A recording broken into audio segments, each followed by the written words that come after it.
வானரங்களையும் வருத்தி விட்டான் பண்டன் மலைமலையாகவே தேவி மேலே.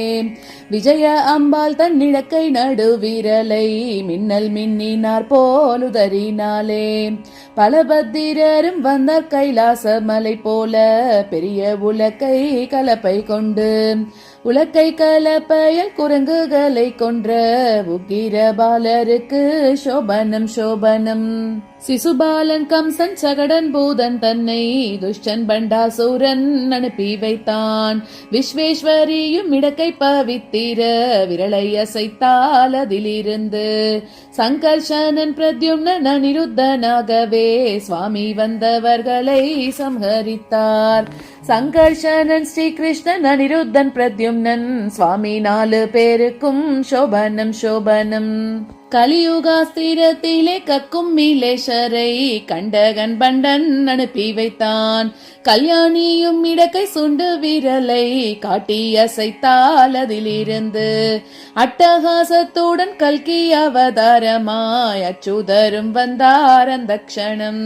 முரட்டுத்தனமுள்ள மிலேஷரை வதை செய்த முரஹரி கல்கிக்கு சோபனம் சோபனம். பின்னும் அநேக மோகனாஸ்திரம் தன்னை பூட்டி விட்டான் சக்தி சேனையின் மேல். அந்நேரம் அம்மனும் சாம்பவர் அஸ்திரத்தில் அதையும் விமோச்சனம் செய்து விட்டாள். அக்ஷௌகினி சேனையை நாராயணாஸ்திரத்தால் பஸ்மமயமாக ஆக்கிவிட்டாள். துஷ்டன் கூட்டிலாக்ஷன் முதற் சேனாதிபதிகளை சிதைத்தால் பாசுபதத்தால் சோபனம் சோபனம். பின்னும் அநேகம் அஸ்திரத்தால் அவன் அக்ஷௌகினி சேனை போன பின்பு என்ன பலம் லலிதா தேவிக்கென்று ஏங்கி விழிக்கின்றான் பண்டாசூரன். அம்மனும் தம்முடைய நாதர் காமேஸ்வரை அந்தரங்கத்திலே தான் நினைத்து காமேஸ்வர அஸ்திரத்தால் ஜெயம் வரட்டும் என்று கணவரை வேண்டினால் சோபனம் சோபனம். கண்டகன் பண்டாசூரனை வதைக்கவென்றே காமேஸ்வர அஸ்திரம் கொடுத்தார். வாங்கிக் கொண்டம்மன் காமேஸ்வர அஸ்திரத்தை மண்டலாகாரமாய் வளைத்து கோடி சூரியன் போன்ற காமேஸ்வர் பானத்தை கோதண்டத்தில் வைத்து மந்திரித்து வேடிக்கையாகவே காது பரியந்தம் விசையாய் இழுத்து விட்டால் சோபனம் சோபனம். தேவி பிரயோகித்த அஸ்திரந்தானப்போ தேவேந்திரன் வஜ்ராயுதத்தடி போல் தாவி பண்டாசூரன் மார்பிலே பாய்ந்தது தரணியிலே விழுந்து உயிரை விட்டான். அஸ்திரமுடையாலின் அக்னி ஜுவாலையாலே அவனோட புறங்களும் வெந்நீராச்சு. அஸ்தமனத்தில் பண்டாசூரனை வதைத்து அம்மன் ஜெயங்கொண்டால் சோபனம் சோபனம். புஷ்பம் பன்னீர்களை சொரியவே தேவர்கள் புகழ்ந்து சகிகள் வெண் சாமரம் வீச அப்பொழுது தேவி சக்தி சேனையுடன் ஆலயத்தை அம்மன் வந்தடைந்தாள். ஆயுதங்களால் அடிபட்ட சக்திகள் காயத்தை அமிர்த கண்ணால் போக்கினாள். நோய்கள் போனது போல சுகம் பெற்றார் பூமியும் புனிதமாய் செழித்தது சோபனம் சோபனம். மும்மூர்த்திகள் முதல் 30 முக்கோடி தேவர்கள் முனிவர்கள் பிராமணிகளும் அம்மனை வந்து அடிபணிந்து கொண்டு அற்புதமான ஸ்துதிகள் செய்தனர். அமராலும் மன்மதன் தேவி ரதியை காட்டி அறிவித்தார் மதனனை எழுப்பவென்றே. இம்மாத்திரன் தயவு செய்ய வேண்டும் அம்மா எங்களுக்காக வேண்டி சோபனம் சோபனம். இந்த ரதியுடைய கணவன் மன்மதனை எழுப்பித் தந்து எங்கள் மனம் குளிர எவ்விதமாவது தயவு செய்து ஈஸ்வரும் ஈஸ்வரியை கூடி சுப்பிரமணியர் பிறந்த தாரோகன் முதல் அசுரர்களை வதைத்ததால் பிறகு சங்கடமில்லை எங்களுக்கு. கூடிய தேவர்கள் எல்லோரும் கைகளை கும்பிட்டு நின்றார்கள் சோபனம் சோபனம். கண்டவுடனே ரதி தேவியை அம்மன் காமேஸ்வர் முகத்தை ஆதரவாய் பார்த்தாள். உண்டாய்விட்டான் மதன் வஜ்ர தேகத்துடன் உடனே தாயாரை நமஸ்கரித்தான். அனுகிரகித்தாள் தேவி மன்மதனுக்கு ஆரோமினி அவனை ஜெயிக்காமல். வானவரும் இனி ஜெயிக்க மாட்டார் என்று வரமும் கொடுத்து சொல்வாள் சோபனம் சோபனம். குழந்தாய் உனக்கு பயமில்லை இனிமேல், கூட்டிவை பார்வதியுடன் ஈஸ்வரை. தழுதழு துண்ணுட பானத்தால் சங்கரர் தானே விவாகம் செய்வார் பார்வதியை. ஒருவர் கண்ணுக்கும் இனி அகப்பட மாட்டாய், உன்னை தூஷித்த பேரண்ணா கள்ளர். சற்றும் பயமில்லை நாம் இருக்கின்றோம் என்று சங்கரி அனுப்பினாள் சோபனம் சோபனம். அம்மன் அனுஞையால் மதனன் பூச்சரத்தாலே அடித்தான் பார்வதி தேவி பரமேஸ்வரை. வந்து விவாகம் செய்து ரமித்தார் பரமசிவன், குமாரரும் உண்டானார் அசுராலை வதைத்த கோலவேலருக்கு சோபனம் சோபனம். தேவசேனாபதி தெய்வ யானையை மணந்து ஸ்ரீபுரம் தன்னில் வந்தார் சோபனம் சோபனம். ஸ்ரீபுரம் என்றதை கேட்டதும் அகஸ்தியர் தவமுனி ஹயக்ரீவரை பார்த்து, ஸ்ரீபுரம் என்பதை விஸ்தாரமாகவே சொல்ல வேண்டும் தயவாக வென்றார். அன்புடன் வார்த்தையை கேட்டு ஹயக்ரீவர் அகஸ்திய முனிவரை பார்த்துரைப்பார். இன்பங்கள் உண்டாக தேவியின் நகரத்தை இனி சொல்வோம் கேளென்றார் சோபனம் சோபனம். பண்டாசூரனை வதைத்த சந்தோஷத்தால் பரமேஸ்வரிக்கும் காமேஸ்வருக்கும் தேவசேனாதிபதியும் தேவர்களும் கூடி ஸ்ரீலலிதாம்பாள் கொலுவிருக்க, ஈஸ்வரியாளுக்கு சிந்தாமணி கிரகம் விஸ்வகர்மாவை அமைக்கச் சொன்னார். மகிழ்ந்து விஸ்வகர்மா இவர்கள் சொன்னபடிக்கு புகழ் பெறவே செய்தார் சோபனம் சோபனம்.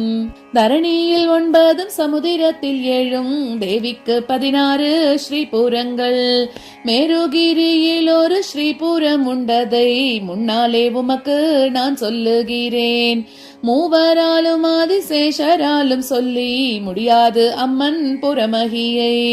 சாவதானமாக கேட்க வேண்டும் இதை தன்யனே சொல்லுவேன் சோபனம் சோபனம். 1வது கோட்டை இரும்பாக்கும், அதற்கு உயரம் 400 யோஜனைகள் உண்டு. நன்றாக 100 யோஜனை அகலங்கான் 4 புறத்திலும் வாசல் உண்டு. வாசல்கள் தோறும் கோபுரம் உண்டதற்கு வழியாக தட்டுக்கள் 25 யோஜனைக்கொரு தட்டு வீதம் கணக்கு.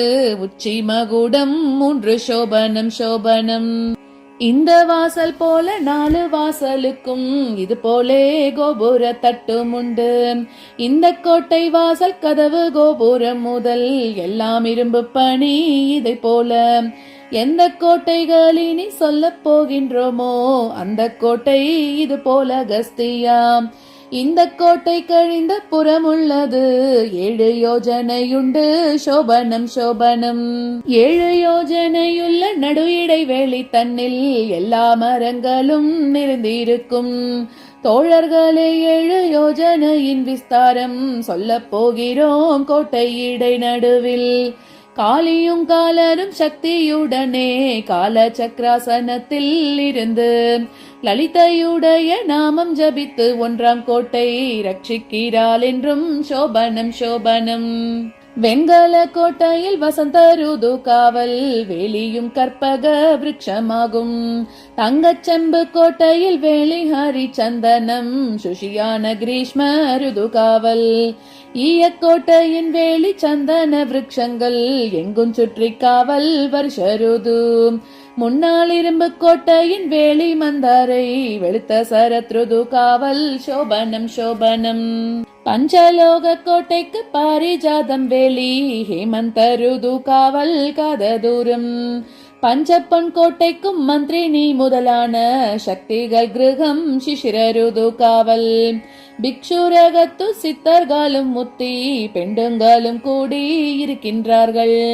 பிக்ஷுரம் கழிந்த புறஞ்சாரணர் பத்மராக கிரகம் சோபனம் சோபனம்.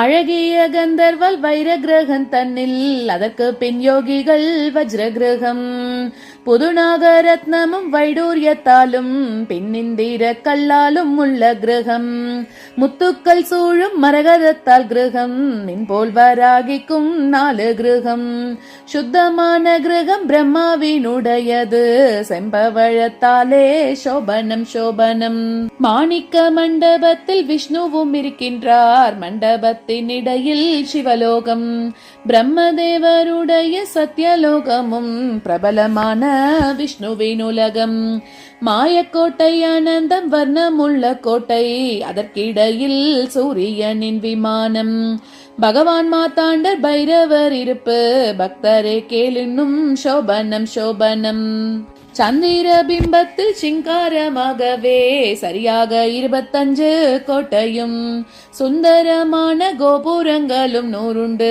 தொகையொரு கோட்டைக்கு 4 வீதம் அப்புறந்தாமரை புஷ்பங்களின் வனம் 6 யோஜனைக்கு நிறைந்திருக்கும் விப்ரனே அதற்கு கிழக்காகவே எங்கும் சுற்றி கதம்பவனம் சோபனம் சோபனம் அதற்கு கிழக்கிலே மும்மூர்த்திகளுக்கும் அகங்கள் 3 பத்ம அடவியிலே இதற்கு நடுவில் சிந்தாமணி ரத்தினத்தால் ஈஸ்வரி லலிதா தேவியின் கிரகம் 4 புறம் வாசல் உண்டதற்குச்சியில் ஞான ரத்னத்தாலே மகுடம் வலப்புறத்திலே மந்திரினியின் கிரகம் வாராகி கிடப்புறம் சோபனம் சோபனம் அக்னி முடுக்கிலே அக்னி குண்டம் அதற்கு மேலே நிற்கும் ஸ்ரீ சக்கர தேர் நிற்கின்றது வாயு முடுக்கில் மந்திரினி தேர் நேரே ஈசான்யத்தில் வாராகி தேர் இந்த நடுவிலே சக்திகளின் கிரகம் சிந்தாமணி கிரகத்தை சுற்றிலும் சிந்தாமணி கிரகம் சிந்தாமணி சுவர் சுற்றிலும் தீபங்கள் சோபனம் சோபனம் சிந்தாமணி கிரகத்தின் நடுமத்தியில் சிந்தாமணியாலே ஸ்ரீபீடம் அஷ்டகோண வடிவாகி விளங்கிய சக்கரராஜா வென்ற பீடத்தின் மேல் 3 தட்டந்த ஸ்ரீபீடத்திற்கு 1600 முழம் வீதி கைமுழத்திற்கு 20 முழ உயரம் தட்டு கடலை குடித்த வகஸ்தியா சோபனம் சோபனம் தட்டுதோறும் இது போல் உயரம் வீதி தட்டுதோறும் சக்திகள் இருக்காள் திட்டமாய் ஸ்ரீ பீடத்திற்கு அப்புறத்திலே சிங்காரப்படி 36 ஸ்தம்பம் வட்டமான இந்த பீடத்தில் ஈசர் பிரம்மா மாலவர் ருத்திரர் கட்டிலின் கால் கட்டிற்பலகை சிவன் சதாசிவன் பாய் ஈசானன் தலையணை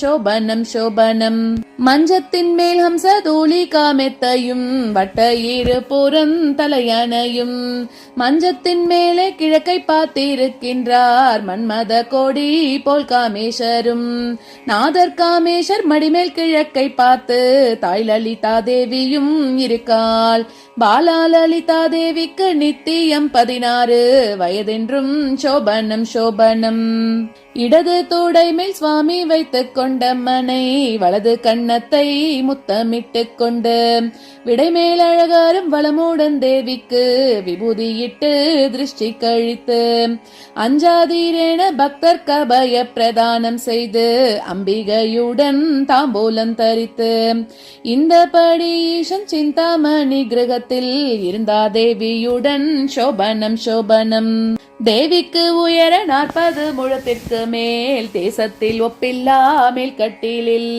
யமுனா கைகாரமாக சுற்றி இருக்கின்றாள் இஜகத்தை மோகிப்பிக்கும் மாயை தேவியுடைய சௌபாகியத்திற்கொப்பில்லை தேவிதானறிய வேணும் அகஸ்தியா நாவாலும் மனதாலும் என்ன முடியாது ராஜேஸ்வரி மகிமை சோபனம் சோபனம் மந்திரங்களுக்கெல்லாம் பெரிதான ஸ்ரீவித்தை மகாகுருவினிடத்தில் வேண்டிக் கொண்டு மந்திரத்திற்கு சொன்ன ஜபஹோமங்கள் செய்து மகிமை தேவாளுக்கு போஜனமளித்து பின்னர் தேவியை பரமாத்மாவாய் தியானித்து பிறகு நிஷ்கர்ணிய ஜபம் செய்த பேர்க்கு எண்ணின காரியம் கைகூடும் ஜகத்திலே இவர்கள் எங்கும் பூஜ்ய சோபனம் சோபனம்.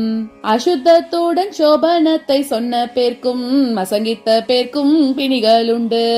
அசுத்தம் இல்லாமலும் அசங்கை இல்லாமலும் அம்மன் சோபனம் என்றும் பக்தியுடன் விஸ்வாசமாய் சொன்ன பேர்க்கும் கேட்டவர்க்கும் வியாதி இல்லை, சத்ரு பாதை இல்லை, நிஜமாய் ஜ்வரம் வியாதி ரோகாதிகள் இல்லை, நித்திய சம்பத்துண்டு சோபனம் சோபனம். இந்த சோபனம் பாடும் வாழ்வரசிகள் எல்லாம் தேவிகள் என்று மனதில் எண்ணி சந்தன தாம்பூலம் குங்குமம் பழம் புஷ்பம் சந்தோஷமாய் எல்லாருக்கும் கொடுத்து எந்தெந்த கிரகங்களில் சொல்ல வைத்து கேட்பாரோ அந்தந்த கிரகங்களில் அரிஷ்டம் நீங்கும். சுந்தரி கிருபையாலே சந்ததி விருத்திக்கும் தீர்காயுசும் உண்டு சோபனம் சோபனம். அன்பாய் நவராத்திரி பௌர்ணமி சுக்கிரவாரம் அம்மன் சோபனம் தன்னை சொன்ன பேர்க்கு துன்பங்கள் உண்டாக மாட்டாது ஒரு காலும் தென் திசையை அடையார் தினம் சொன்னவாள் ரொம்ப சொல்லுவானின் தேவிதாசாலுக்கு திரிலோகமும் அவர்கட்கு ஐயம். நம்பின பேர்களை காத்திட தேவி அல்லால் நாட்டிலே வேறுண்டோ சோபனம் சோபனம். அத்திரி மகரிஷி ஆசிரமத்தில் அனுசூயை கேட்ட இஞ்ஞான ரகசியத்தை நல்துறையில் வாழும் லக்ஷ்மி கடாட்சத்தால் நாராயணன் உரைத்த தேவி மகிமை ராஜேஸ்வரியால் மகிமை அகஸ்தியரும் ஆதரவாய் சொல்ல சொன்னதற்கு நாடு செழிக்க அவதரித்து வந்த மாதவர் அறிவித்தார் சோபனம் சோபனம். அறிந்தறியாமல் இந்த சோபனத்தில் அர்த்த அக்ஷர பிழை இருந்தாலும் மகாபிரபு மனுஷ பிரபு விஷ்ணு என்பது போலும் மராமரா என்றதோர் நாமம் போலும் வரத சிவனார் சிவசங்கர நாமம் போலும் வார்த்தை பிழைகள் தன்னை பொறுத்து ஏது விதத்திலும் பரதேவியை தியானித்தால் ஏழைக்கு இறங்குவள் சோபனம் சோபனம். ஜெயமங்கலம் லலிதா தேவிக்கும் ஜெயமங்கலம் காமேஸ்வருக்கும் ஜெயமங்கலம் மந்திரினி தண்டநாதைக்கும் ஜெயமங்கலம் சர்வசக்திகட்கும் ஜெயமங்கலம் ஹயக்ரீவருக்கும் ஜெயமங்கலம் அகஸ்திய மாமுனிக்கும் ஜெயமங்கலம் சர்வஜனங்கட்கும் நமக்கும் ஜெயமங்கலம் நித்ய சுபமங்கலம்.